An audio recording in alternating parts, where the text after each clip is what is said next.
Good morning, Jill here. Today I want to talk about when stitching projects don't go the way you pictured or you imagined, and how I handle that and what I do with it. So stay with me for a little bit and we can talk about not every project goes right. Okay? So first, let me ask you, how are you doing today? I hope you're doing really well. I hope that you're finding time to do something you love and it's keeping you busy. And I so appreciate you coming by and stopping and spending a little bit of time with me. Sandy, I don't know if you're watching, but if you are, wish you were here because I think we'd have a great time working on some of these projects together. Okay, so if you recall, I did my wonky bird Japanese rice bag. I love doing that. And you want to know what? That project came together in extremely short length of time. I mean, everything was clicking, you know, when things click in your craft room and you're just going along, and I was just making templates and stitching on the pieces, and they came out so darn cute. And if you haven't seen that video, go out and look at my wonky birds. So cute. So I wanted to make another one, but I want to make a different theme. And I came up with this mommy and me concept I wanted to use. And since I have furry friends in the form of one little very old Bichon who's 17 and a half, and I have two other little Westies, I thought, well, I want to do wonky dogs. So I went, as I've mentioned to you before, I went out to Google and I Googled some cute wonky dog images, and I traced them. I got all of them. I got 4 different ones that I liked. I made all the templates for the bodies and the heads and the, you know, for number 1, number 2, 3, 4, so on. And you can see here's part of the body for number 3, obviously. Oh, and here's his little head, going to be his little head. So funny. And these were fun to make, and I was rolling along thinking I'm going to like this project. Well, I started with the number one dog, and I'm going to show it to you in just a second. And I was stitching along, and I thought I'm going to try some new stitches.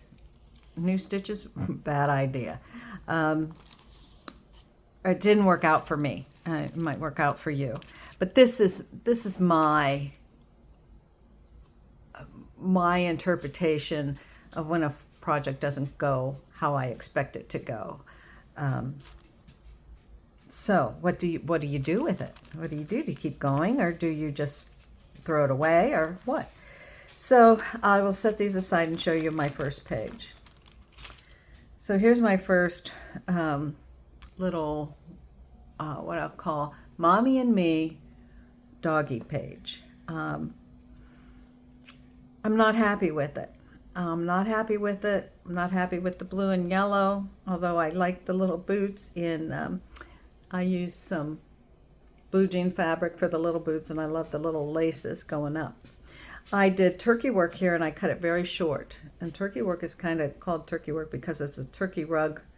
How they used to make Turkish rugs, and the fibers would stand up and they could be clipped short or long. And I clipped these very short, and I used some other things and couched down some stuff for the little tail.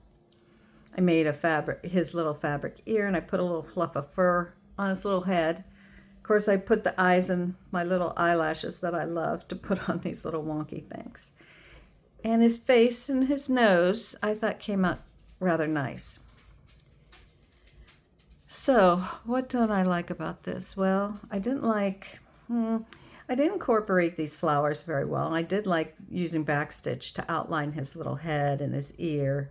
I even outlined his body so that it would be more definitive, which I do like that. So I like some of the stitching elements, but I just don't like the overall aesthetic of it. The little dog's kind of cute. Another thing, he's too big. He's too big for the piece. When you make a Japanese rice bag, I did not leave enough space at the top for any of the seams, which means that as I went along, I would likely have to do the external I would have to do, well, let me show you on this side. Instead of having the seam on the inside of the rice bag, I would have to have it on the outside. So these would go wrong sides together. I would probably just chain stitch all the way up.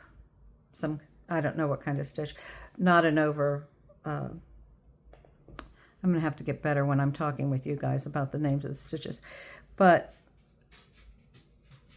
I didn't want to put these edges to the outside of the bag because then they show up like, to me, just in kind of, you know, it's not bad. I like it on some people's rice bags. I just can't find a place in this method where I'm comfortable. So, so anyhow, back to the problem. I made them too big. So I thought, okay, what are you going to do with that? Are you going to carry on? Because all of my other pieces for doggy 2, 3, and 4 are all relatively the same size. And if I'm not happy with the size of this one, what do I do? So if you're waiting for an update on more of these in this size, it's not going to happen. I am going to set this aside. I'm not calling it a fail. I'm just setting it aside until I feel like addressing the issue, because I'm probably going to start all over.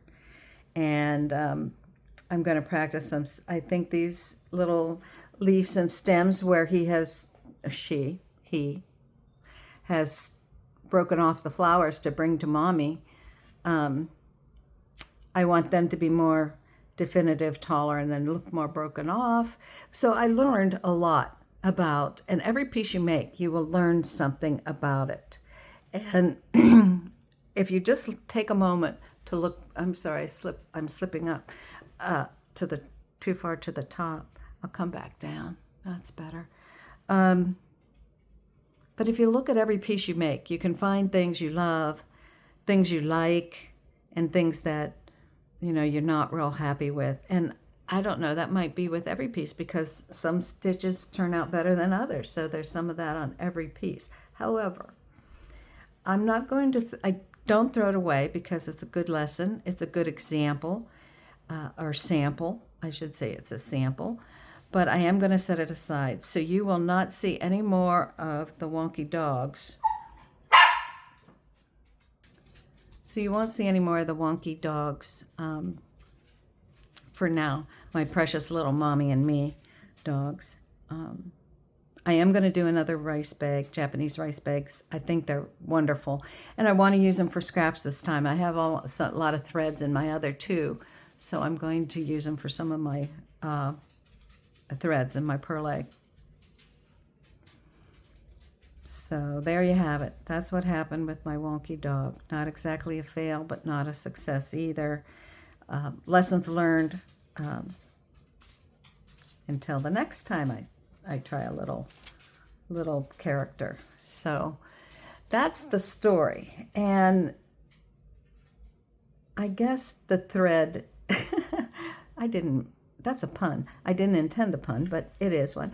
The thread of this is, no matter what you're making, whether it's a fabric piece, whether it's a applique piece, whether it's a cross-stitch piece, or an embroidery piece, or journaling, or paper crafting, making journals, or whatever, it's all relevant to your own experience. It's all relevant to how you think things are going and how they could go. And I just think it's worth taking the time to try new things, to try new projects, put them together, and look at them with wide open eyes. Try to be objective in your own work, which is very hard, and say, this is cute here, here, and here, but no, I don't like this, this, and this, and I'm going to do better the next time. So that's my message to you today. If you haven't been happy with any of your crafting, do it better the next time and use it as a learning experience. And with that, I will leave you to carry on with the rest of your day. Have a wonderful rest of your day. I hope you do something you love, And until the next time.